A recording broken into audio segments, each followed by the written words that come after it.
प्रधानमंत्री नरेंद्र मोदी आज एक दिन के दौरे पर महाराष्ट्र पहुंचे हुए हैं। अजीत पवार का भाषण वहां नहीं होने से एनसीपी के जो तमाम कार्यकर्ता हैं वो भड़क उठे।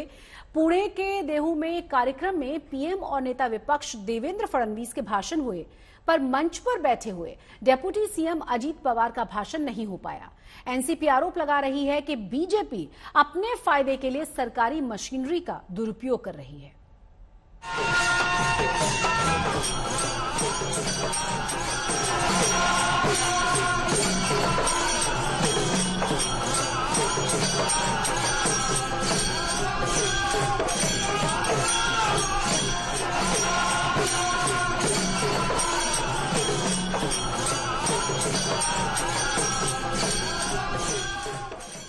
एक दिन के दौरे पर महाराष्ट्र आए पीएम मोदी सबसे पहले पुणे पहुंचे, जहां उन्होंने देहू में संत तुकाराम महाराज को समर्पित एक मंदिर का उद्घाटन किया।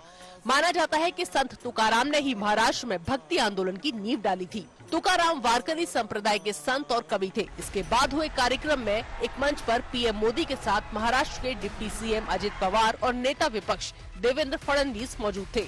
मंच पर पीएम मोदी और देवेंद्र फडणवीस का भाषण तो हुआ, नैराश्य होतं आणि आपण बघितलं तर यादव साम्राज्य संपल्यानंतर ज्या प्रकारे संपूर्ण समाज, पर अजित पवार का भाषण नहीं हुआ। बस अजित पवार की पार्टी एनसीपी इस बात पर बिफर पड़ी और प्रदर्शन शुरू हो गए।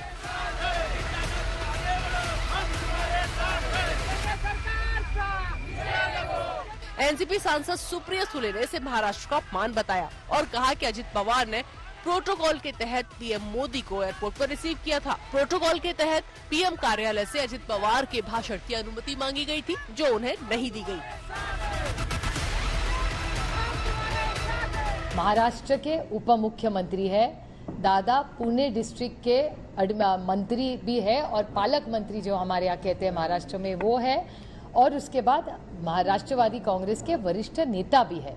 और जिस तरह से हम यहाँ से रिक्वेस्ट भी गई थी महाराष्ट्र सरकार की तरफ से कि दादा का भाषण हो, लेकिन मुझे जो इंटीमेशन दिया है उस हिसाब से प्राइम मिनिस्टर्स ऑफिस ने वो क्लियर नहीं किया और देवेंद्र जी का शायद क्लियर किया होगा।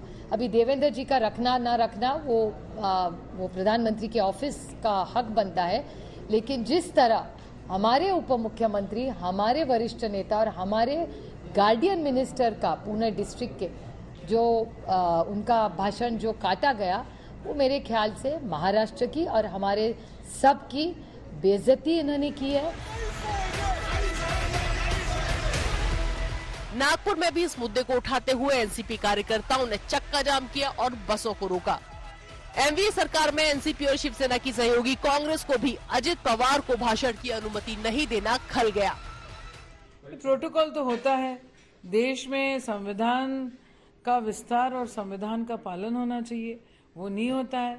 और खास तौर के ऊपर जब से हमारे पंतप्रधान जी वहां पे विराजमान हुए, तब से तो संविधान का अपमान पदोपदी हो रहा है। आज तो उन्होंने सिर्फ प्रोटोकॉल नहीं फॉलो किया, ये बात नहीं है, आज उन्होंने महाराष्ट्र का भी अपमान किया है। पुणे के बाद शाम को पीएम मोदी मुंबई पहुंचे। यहां उन्हें मुख्यमंत्री उद्धव ठाकरे अपने बेटे और मंत्री आदित्य ठाकरे के साथ रिसीव करने के लिए कोलाबा स्थित हेलीपोर्ट आईएनएस शिकारा गए थे। हालांकि इसमें भी कंट्रोवर्सी हो गई। बताया जाता है कि पीएम नरेंद्र मोदी की सुरक्षा में शामिल एसपीजी कर्मियों ने आदित्य ठाकरे को मुख्यमंत्री उद्धव ठाकरे की कार से उतरने के लिए कह दिया।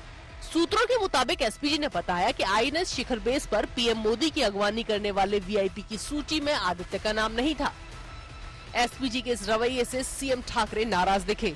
उन्होंने कहा कि आदित्य सिर्फ उनके बेटे के रूप में नहीं आए हैं, बल्कि प्रोटोकॉल मंत्री के तहत पीएम की अगवानी के लिए आए हैं।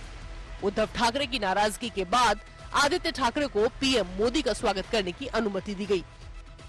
पीएम मोदी और सीएम उद्धव ठाकरे के बीच मुलाकात इससे पहले तब हुई थी जब ठाकरे एक प्रतिनिधि मंडल के साथ दिल्ली गए थे।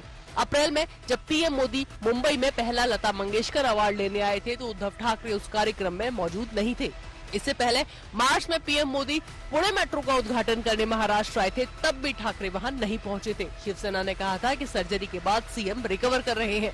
मंगलवार को राजभवन में पीएम और सीएम ने मंच साझा किया। पीएम मोदी ने राजभवन के नीचे मौजूद बंकर में बनी भारत के क्रांतिकारियों को समर्पित क्रांति गाथा गैलरी का उद्घाटन किया।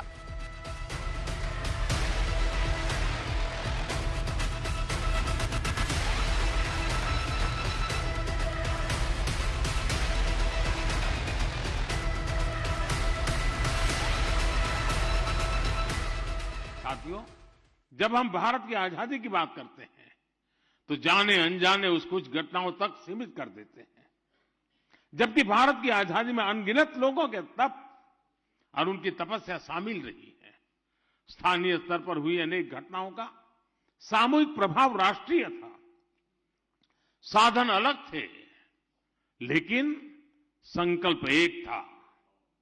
लोकमान्य तिलक ने अपने साधनों से, तो उन्हीं की प्रेरणा पाने वाले चापेकर बंधुओं ने अपने तरीके से आजादी की राह को प्रशस्त किया। वासुदेव बलवंत फड़के ने अपनी नौकरी छोड़कर सशस्त्र क्रांति का रास्ता अपनाया, तो वहीं मैडम भीखाजी कामा ने संपूर्णता भरे अपने जीवन का त्याग कर आजादी की अलग जगाई। हमारे आज के तिरंगे की प्रेरणा का जो स्रोत है, उस झंडे की प्रेरणा मैडम कामा और श्यामजी कृष्ण वर्मा जैसे सेनानी थे।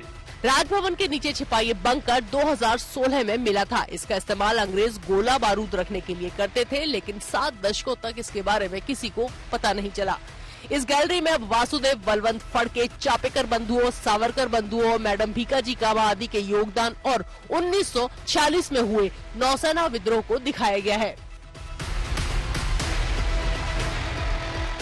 लेकिन कांग्रेस पार्टी को ये गैलरी नहीं जमी। इस पर आपत्ति जताते हुए कांग्रेस नेता सचिन सावंत ने कहा,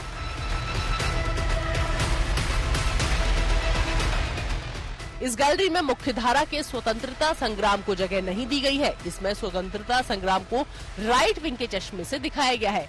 अजीमुल्ला खान, बाबू गेनू और कम्युनिस्ट नेता श्रीपद डांगे का गैलरी में कोई जिक्र नहीं है। हिंदू और मुस्लिम दोनों ने स्वतंत्रता संग्राम में योगदान दिया था। आशा करता हूं कि जिन्होंने अंडमान में सजा काटी और अंग्रेजों से माफी नहीं मांगी, उनकी बात भी गैलरी में की जाएगी।